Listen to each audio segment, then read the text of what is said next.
Why did the Alpha King save me? Elijah had always known that the forest whispered secrets. From the time she was a child, the villagers had warned her not to stray too far. Yet, even with the warning, she found herself drawn to the shadows beneath the tall, twisting trees, where sunlight barely touched the ground. There was a certain magic in the forest, a rhythm in the rustling leaves, and the way the fog clung to the roots like pale fingers. Some called it dangerous. She called it home. Elijah's village, small and weathered, lay at the edge of the forest. Its cottages were made of dark stone and thatched roofs, covered with moss that had lived longer than any of the villagers could remember. The people were kind in their own way, though fear lived in their eyes, fear of the forest, fear of the old legends, fear of the Alpha King, a ruler spoken of in hushed tones. He was a man of shadow and power, said to command beasts no mortal could tame. Some said he was cursed, others whispered that he had sold his soul to protect the kingdom from a darker evil. No one knew the truth, and no one dared venture near his castle, which rose like a black mountain at the heart of the forest. But Elijah had her reasons. She was a healer, though still untrained in the deeper arts of magic. She had herbs to gather, remedies to prepare, and a sick child in her village who depended on her knowledge. The sun was rising in a sliver of pink light when she left, basket in hand, unaware that fate had already set a trap. The deeper she went into the forest, the colder it became. Shadows stretched like claws across the twisted roots and the fog thickened, wrapping around her ankles. Birds fell silent, and even the wind seemed hesitant to move. Elijah's heart beat faster, but she pressed on, her determination stronger than her fear. She knew that she could not return empty-handed. And then she heard it, a low growl, soft at first but growing louder closer. Her chest tightened as she turned, eyes scanning the mist. There, between two gnarled trees, a figure emerged, not quite human.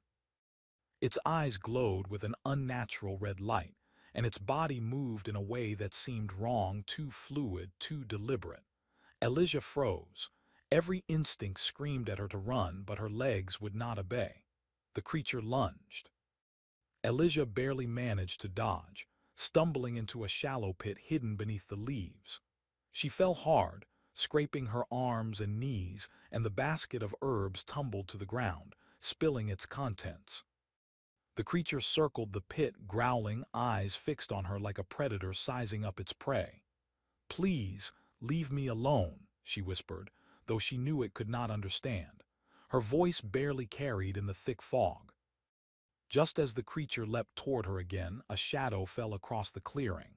It was immense, darker than the trees themselves, and it moved with the weight of authority and danger. The creature froze, letting out a hiss of confusion and fear. From the shadow emerged a man. Tall, broad-shouldered, and dressed in black armor that seemed to drink in the light, he carried an aura of absolute control. His eyes were sharp, like a hawk's, yet cold as winter stone. In his hand he held a sword, but not for display, for protection, for command. The creature snarled, but at the sight of the man it backed away, eventually disappearing into the mist as if the forest itself had swallowed it. Elijah scrambled to her feet, trembling. Who are you?" she asked, voice barely more than a whisper. "I am Kale," he said, his voice deep, calm, yet carrying an edge that made her body shiver. "You should not be here." I was gathering herbs," she stammered, glancing at the ruined basket. "I didn't mean any harm." Kale's eyes softened slightly, though only for a moment. "The forest is not kind to those who enter uninvited," he said. His gaze flicked toward her arms and knees, now scratched and bleeding. "You are lucky I arrived when I did." Elijah felt a shiver of something she could not name, fear, awe, something like the pull of a storm. She wanted to speak, to ask questions, but the words caught in her throat. Kale stepped closer, and with a gesture he produced a small vial of liquid. He handed it to her, and instinctively she drank. The warmth spread through her, easing the pain and bringing a strange calm to her mind. "Why help me?" she asked, voice trembling. Because the forest does not belong to it alone, Kale said simply. And because some lives are worth protecting, even if the world does not know it. Elijah's heart pounded. There was something in his voice, something heavy, almost sorrowful, almost dangerous, that made her feel both safe and unsteady at once. Kale did not wait for her to respond. He extended a hand and helped her from the pit. "Come," he said, "I will take you to safety. You cannot return to your village tonight. The forest is too cruel." As they walked, the fog seemed to part before him. Elijah noticed the way the trees leaned back, as if respecting his presence. Shadows twisted around him, yet never touched him. It was impossible to explain, and yet she felt it with every step. He commanded the forest without effort, and it obeyed. The castle appeared on the horizon, massive and foreboding. Its towers were black as midnight, crowned with spires that seemed to pierce the clouds. Windows glimmered with faint, golden light, but the walls exuded a cold majesty that made Elijah's chest tighten. She had heard tales of the Alpha King's fortress, but no story had prepared her for its reality. Inside, the halls were vast and silent. Tapestries hung from the walls, depicting battles, kings, and beasts of legend. The floor was polished black stone, reflecting the flickering torches that lined the corridors. Every step echoed like a drumbeat, and Elijah felt the weight of history pressing down on her. Kale led her to a chamber, richly furnished yet austere. A bed with dark velvet sheets, a writing desk with scrolls and ink, and a small fireplace that did little to warm the room. "Rest," he commanded, voice soft now, almost gentler than before. "You need strength." I should go back," she said, glancing toward the door. "My village?" "You are not going back tonight," Kale said firmly. "The forest would not forgive you." Elijah nodded, unable to argue.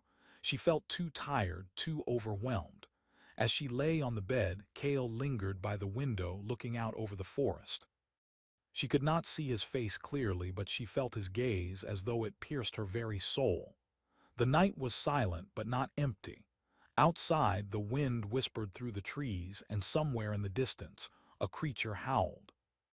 Elijah wondered what it was, if it was part of the forest or part of the darkness that had always surrounded Kale. Eventually, sleep claimed her, but it was restless. Dreams of shadows and whispers, of glowing red eyes and tall, dark figures haunted her. She saw Kale, always watching, always present, both protector and enigma.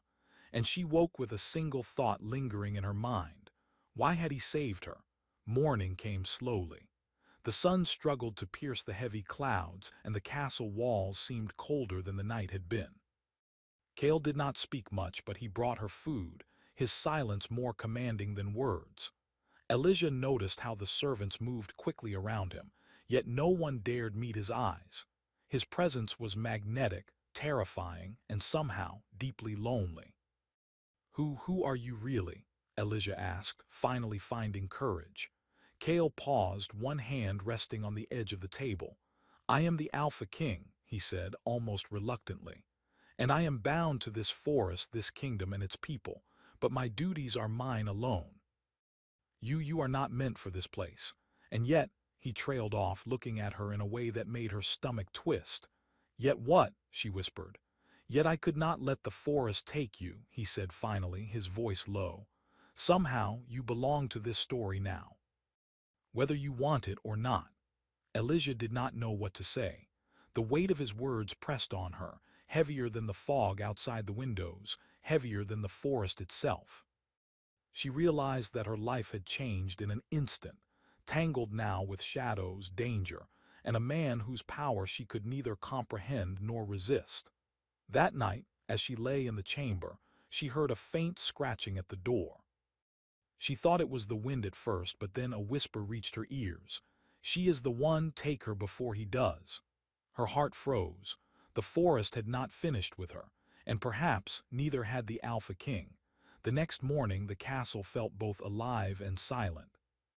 Sunlight struggled through the tall windows, casting long patterns on the stone floor. Elijah moved carefully, her eyes drinking in the grand halls. Every tapestry, every statue, Every torch felt charged with history and power. She had never seen anything like it. And yet, despite the beauty, there was a weight pressing down, a quiet, constant reminder that this was a place ruled by someone far beyond ordinary. Kale did not follow her, but she felt his presence. When she walked, it was as if the shadows themselves watched her. The servants hurried past, whispering among themselves, avoiding his gaze and hers. She noticed the fear in their eyes, but also a hint of respect. Kale's influence stretched farther than she had imagined. "You should eat," Kale said, appearing silently at the doorway, his black cloak brushing the floor. He held a tray with bread, cheese, and warm tea. "Your strength will be needed." Elijah hesitated. Needed? For what? He did not answer directly. Instead, he fixed her with a gaze that seemed to look through her, understanding things she had not even realized about herself. His eyes were dark, intense, and for a moment she felt as though the world outside had ceased to exist. "Come," he said finally. "I will show you the gardens. There is more to this place than you think." The castle gardens were vast, walled in high stone that seemed to isolate them from the rest of the world. Flowers and shades she had never seen bloomed alongside twisting vines and trees that whispered in the wind. A fountain in the center gurgled softly, its water reflecting the gray light of the morning. It was beautiful, almost peaceful, but beneath the surface, Elijah sensed the same tension she felt in the halls. The garden was protected, carefully maintained, yet it also felt alive. "Is this safe?" she asked, stepping closer to the fountain. "For now," Kale said. "But the world outside this castle has grown more dangerous. Shadows move where they should not, and those who seek power will do anything to take it." Elijah frowned. "And me?" Kale's eyes softened, though only slightly. "You are a part of it now, whether you want it or not. You have a gift, one that could be dangerous in the wrong hands." Elijah's heart skipped. "A gift? You have healing in your blood," Kale explained, his voice low, measured. "Not the ordinary kind, something older, tied to the magic of this land. I saw it when I found you in the forest. You can feel things others cannot. You can see beyond the veil that separates the living from what should remain unseen." She looked down at her hands, unsure what to think. Magic had always been a story to her, something told in whispers and warnings, and yet he spoke with certainty as though it were obvious to him. "I don't know if I'm capable," she admitted. "I barely know anything." Kale's expression hardened. "You will learn. Or the forest will take what it wants, and if that happens, not even I can save you." The warning sent a shiver down her spine. She wanted to ask more, but Kale's presence was overwhelming. Instead, she simply nodded, allowing him to lead her back toward the castle. Inside, the castle seemed quieter, yet charged with tension. Servants hurried past, doors opened and closed without explanation, and shadows seemed to shift along the walls. Elijah could feel eyes following her, though she could not see them. The castle was alive in a way that felt almost dangerous. Kale led her to a library. The room was vast, filled with towering shelves that seemed to touch the ceiling. Ancient books and scrolls lined every surface. A large window overlooked the forest, its light casting a silver glow on the polished floor. "This is where I keep the knowledge of the kingdom," Kale said, "and the secrets that must never leave these walls." Elijah wandered among the shelves, running her fingers along the spines of books older than her village. The air smelled of parchment, dust, and something faintly metallic, like the trace of magic itself. She felt drawn to a small, leather-bound book that seemed to vibrate beneath her touch. Kale watched silently. "Be careful," he warned. "Some knowledge is not meant for the untrained." "I'll be careful," she said, though she felt her curiosity pull her forward. She opened the book and found pages filled with strange symbols and diagrams. She did not understand them, but somehow they felt familiar. The feeling made her stomach twist, a mixture of fear and longing. Kale stepped closer, his shadow falling over the pages. "It will make sense when you are ready," he said. "For now, trust yourself and your instincts." Elijah nodded, though her mind raced. She had never felt this way before, drawn to knowledge, drawn to someone, and drawn to something she could not name. She noticed how Cale's hand lingered near the edge of the table, how his eyes never left her. There was a tension in the air, quiet but powerful, and she felt both frightened and fascinated. Days passed. Elijah learned the routines of the castle, observing Cale as he moved through the halls. He was a man of precision and authority, commanding respect without raising his voice. He spoke rarely, but when he did, his words carried weight. He punished no one unnecessarily, yet all obeyed his orders, and always there was a distance. Elijah wanted to cross it, to understand him, to ask questions he might not answer. But he kept her at the edge of his world, close enough to feel, far enough to remain untouchable. One evening, Cale called her to the balcony overlooking the forest. The sky was a deep violet streaked with fire-red clouds. The wind carried a chill, rustling her hair and the edges of her dress. She shivered, though not entirely from cold. "Do you know why I saved you?" Cale asked, his voice quiet but carrying across the open air. Elijah shook her head. I don't know, I don't understand why you would risk yourself." "I did not risk myself," he said. "I am bound to this land. The forest obeys me, the creatures obey me. It is not a risk, it is my duty." "But still," she said, struggling to find words. "Why me? There are so many people." Cale's eyes darkened. "Because you are different. Something about you does not belong to this world, and yet you survived. That is rare, and rare things are dangerous." Elijah swallowed hard. She felt a strange pull toward him, a mix of curiosity and fear. There was a softness in his tone now, a hint of something he rarely showed. But it was buried beneath layers of authority and shadow, and she was not sure she could reach it. "The forest tried to take me," she whispered. "Why didn't it? Why didn't it just let me die?" Cale's gaze turned toward the horizon, dark and unreadable. "Some things are meant to live until their time comes. Some are meant to change the course of what is to come." Elijah felt her chest tighten. There was a meaning in his words she could not fully understand, but it stirred something inside her, a mixture of fear, hope, and curiosity. She realized that she had become a part of something much larger than herself, a story written in shadows and power. That night Elijah could not sleep. She wandered the halls, drawn by a strange sense of restlessness. Every corridor seemed alive, every shadow moving slightly, as if the castle itself were aware of her presence. She heard whispers, soft and fleeting, that seemed to come from the walls. She followed them, unsure if they were real, until she came to a small chamber she had never seen before. Inside, a single candle burned. The room was empty, but there was a strange warmth in the air. Elijah felt a presence, though no one was there. She took a step forward, and the whispers grew louder, forming words she could almost understand. "The one who survives will change everything." Her heart raced. She knew it was the forest speaking, or perhaps something older, something that had always watched her. She did not understand, but she felt a connection she could not ignore. Suddenly, the door creaked behind her. She spun, heart in her throat. Cale stood there, his expression unreadable. "You should not wander these halls alone," he said. His voice was calm, yet it carried a quiet command. I couldn't sleep," she said, feeling foolish.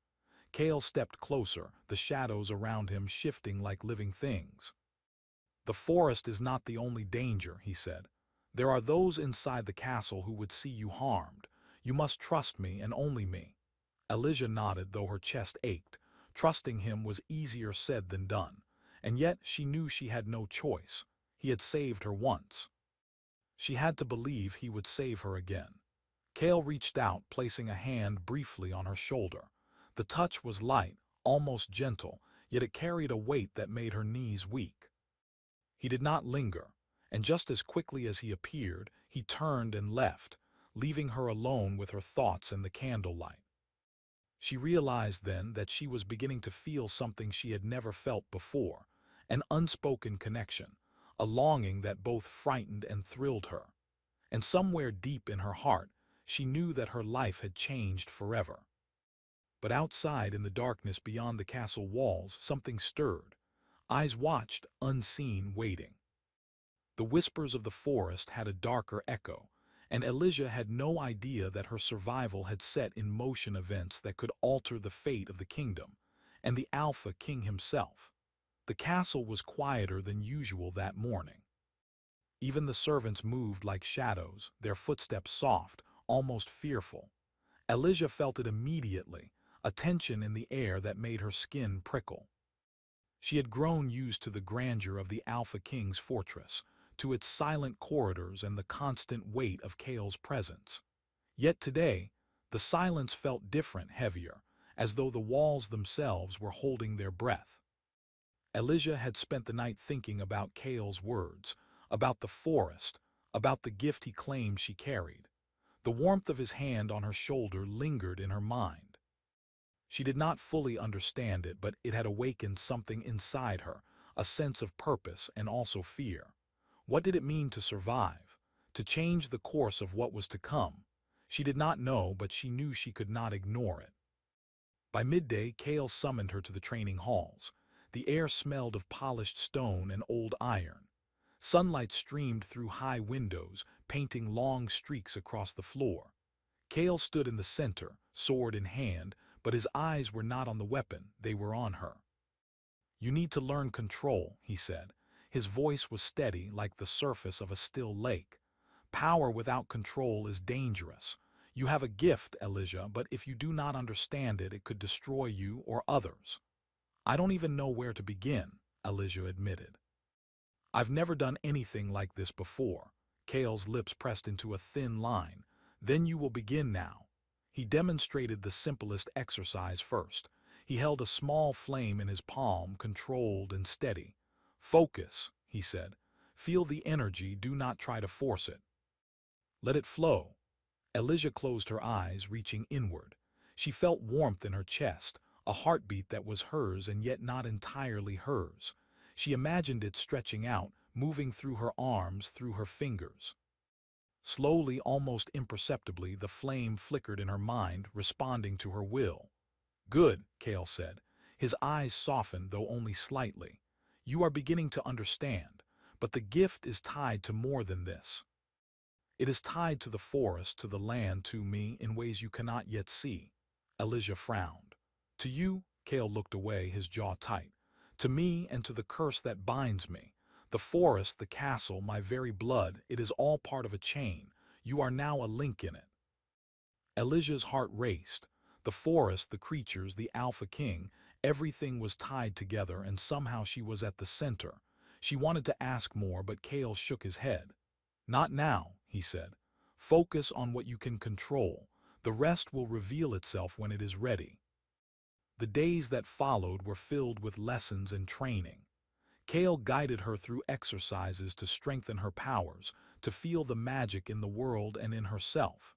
He was strict, demanding, and yet careful, always ensuring she did not push herself too far.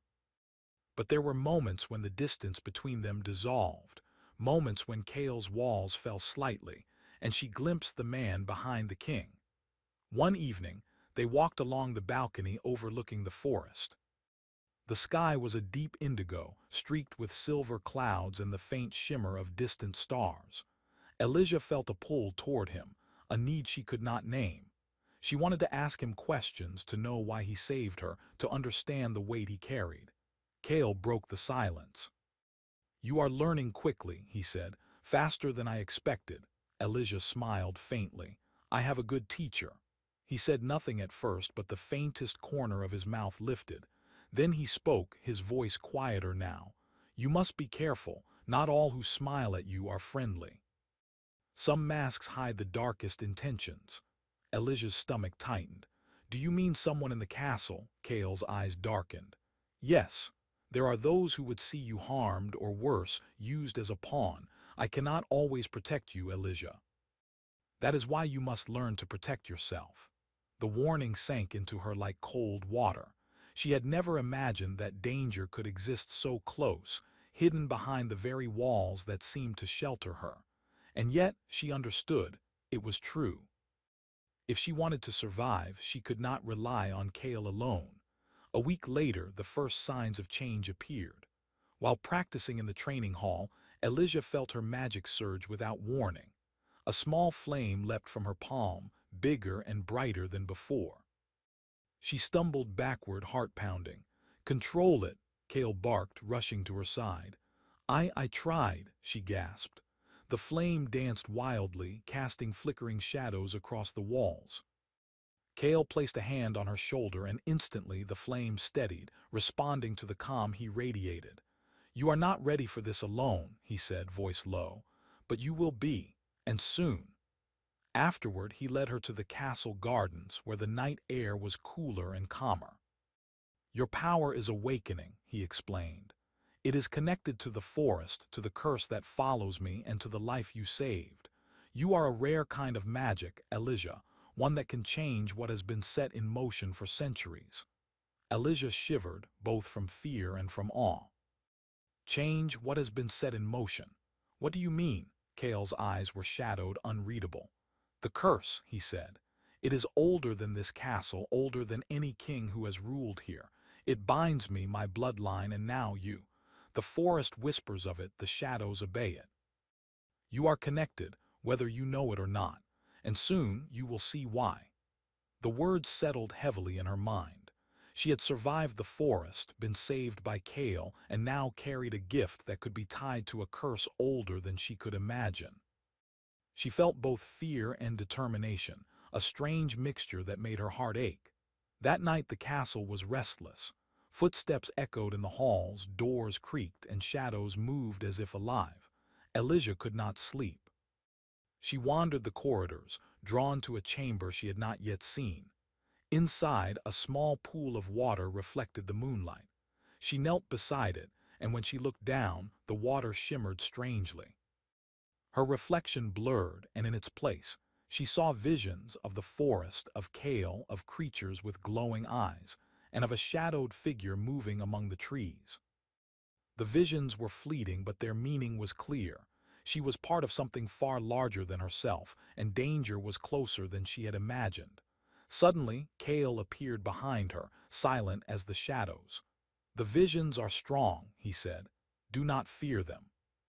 They show what is and what may come, but you must remain focused or the curse will take what it wants." I don't understand it," Elijah admitted, her voice trembling. Kale knelt beside her, close enough that she could feel the warmth of his presence. "You will," he said softly. "In time. For now, trust yourself, trust your gift, and trust me." There was a pause, heavy with unspoken words. Elijah wanted to ask him more, to understand the depth of what he carried, but she could not. Instead, she nodded, feeling the strange pull between them, the tension that had grown stronger over the days. The next morning, the first attack came. Elijah was in the gardens, practicing her control, when she sensed it, a presence, dark and powerful, moving toward her. The shadows thickened, the air grew cold, and a figure emerged from the edge of the trees. Its eyes glowed red, and its movement was fluid, unnatural. Elijah froze, but this time she did not panic. She felt the magic within her, pulsing, ready to respond. The figure hissed, advancing, and she raised her hands, focusing on the energy flowing through her. Before she could act, Kale appeared, moving faster than her eyes could follow. He intercepted the figure, his sword gleaming in the pale light. The creature lunged at him, but Kale was ready. He struck with precision, yet did not kill. It was as though he restrained the darkness rather than destroying it. "You are stronger than it expected," Kale said, turning toward Elijah. "But you are not ready to fight it alone." Elijah's heart raced, but she felt a spark of determination. She had survived the forest, been saved by the Alpha King, and now faced something that could test everything she had learned. The creature retreated, slipping into the shadows, but the warning was clear. Danger was no longer distant. It had entered the castle. And with it, the curse that bound Kale, the forest, and now Elijah was beginning to move, unbound and unpredictable. That night, as she lay in her chamber, Elijah could not stop thinking about the day's events. Kale's gaze, the creature's red eyes, the power awakening within her. It all swirled together, impossible to separate. She realized that she was changing, becoming something stronger, more aware, more necessary. And yet the question lingered in her mind, the same one she had asked before. Why did he save me? The answer, she knew, was tied to the curse, to the forest, to the magic within her, and to Kale himself. But she did not yet know how. Outside, the castle slept under the moonlight, but the shadows had grown restless. Something was coming, and Elijah could feel it in her bones. The next challenge was near, and neither she nor Kale could face it alone. The night air was thick and cold, pressing against the castle walls like a living thing.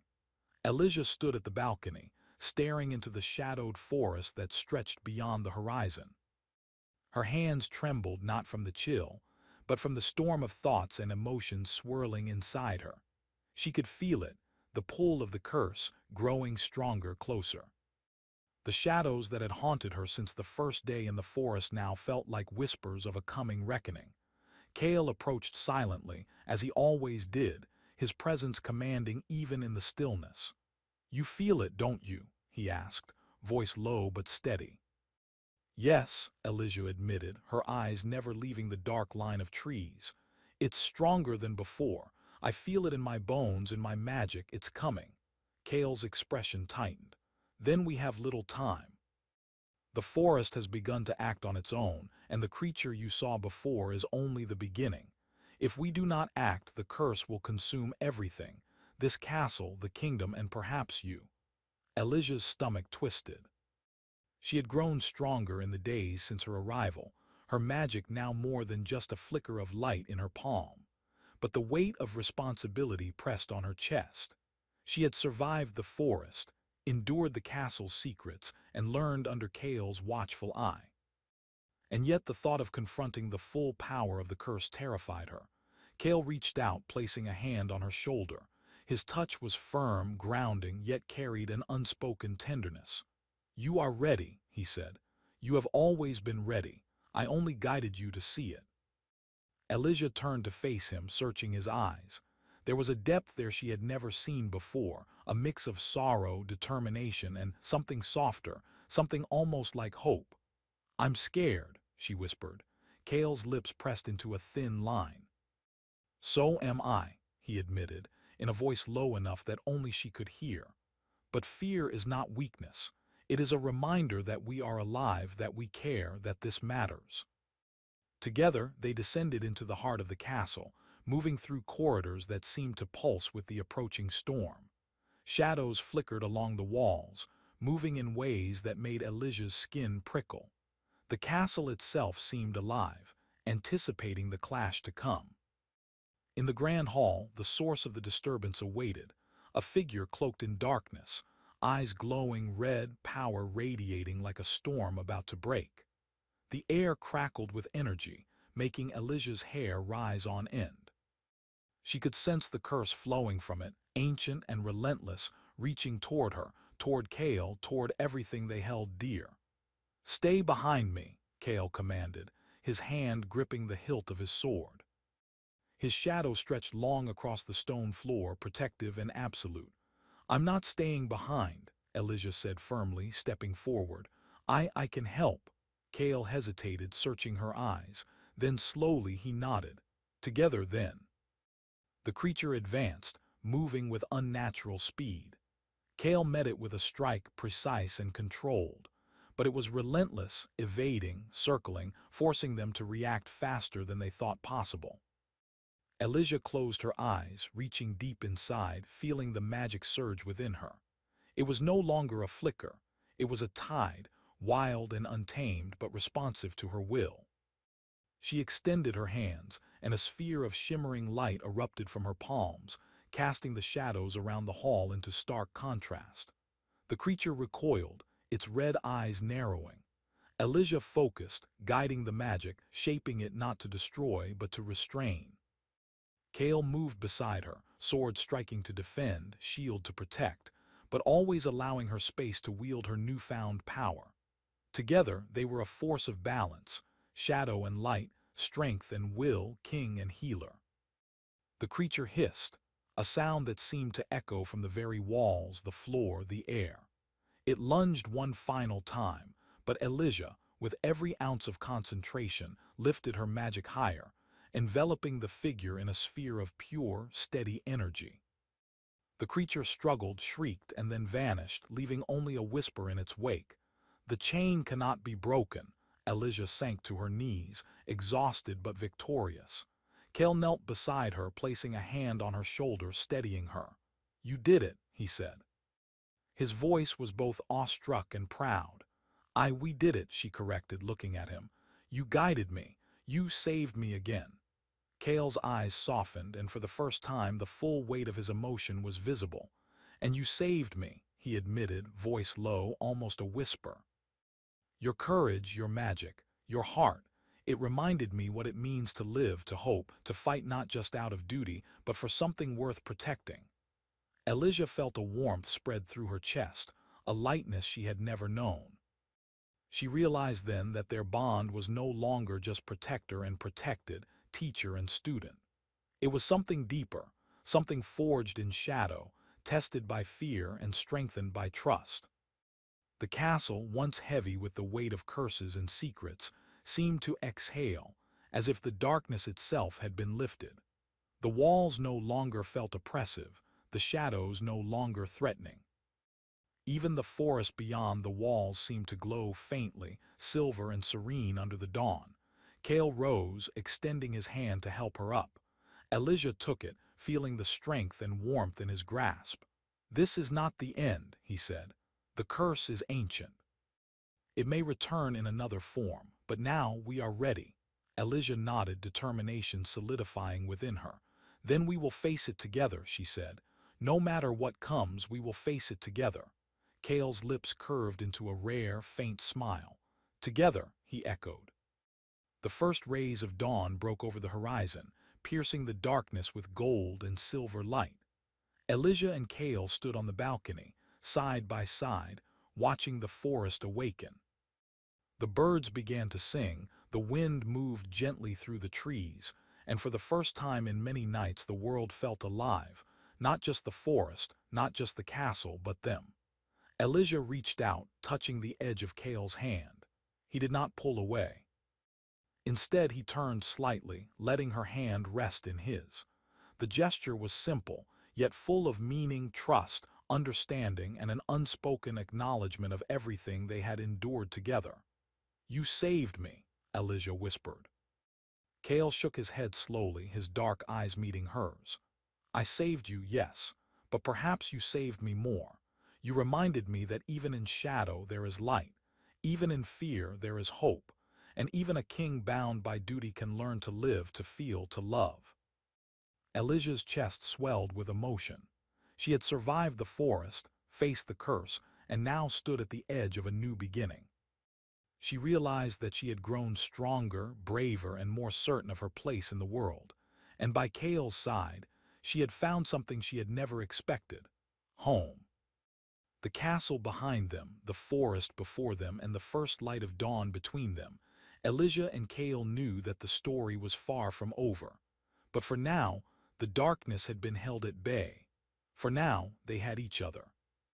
And in that quiet, golden moment, the Alpha King and the healer stood together, not as ruler and subject, not as protector and protected, but as equals bound by trust, courage, and a love forged in shadow and light.